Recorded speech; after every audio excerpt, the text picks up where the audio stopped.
Coalitional game theory is an approach to modeling strategic situations that stands in contrast to what's usually called non-cooperative game theory.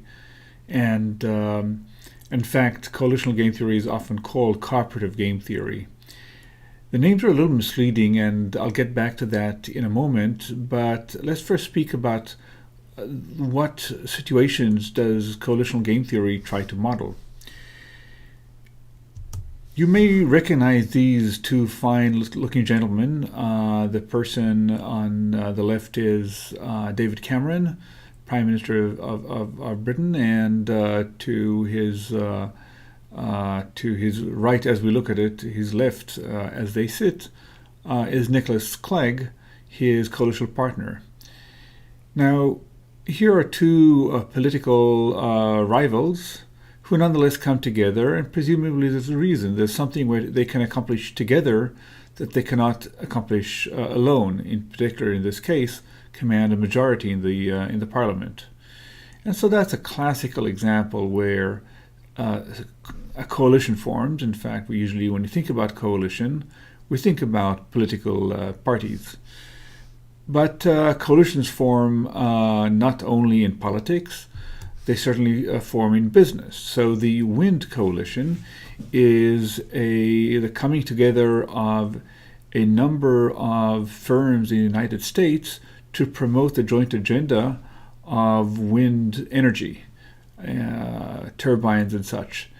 Again, these are companies who are competitors, and nonetheless they feel that together there are things they can do that they can't do alone. For example, lobby government, establish standards, and things of that nature.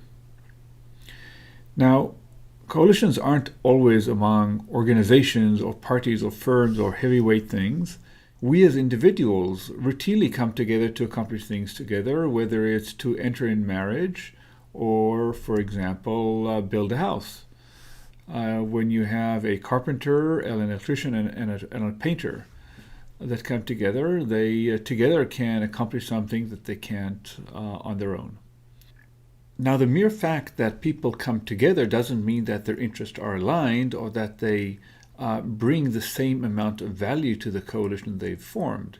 It could be, for example, that the framer of a construction crew is irreplaceable, but electricians are easy to find and one could easily replace, and presumably when they get paid for the house they build, that should be reflected in how they divide the payment. And so there's a competition of both cooperation and competition here, and so for that reason, calling these cooperative games, as the common term is a little misleading. Just as much as non-cooperative game theory is misleading as well, because, for example, if you look at a normal form game, the canonical representation of a non-cooperative game, one can easily describe a completely harmonious situation of so-called team games or common payoff games, where the interests of the agents are completely aligned. So both non-cooperative game theory and coalitional or cooperative game theory model both competition and coordination. The essential difference is the basic modeling unit. In coalitional game theory, the basic modeling unit is the group, the team, and what they can accomplish, and the analysis is based on this basic modeling.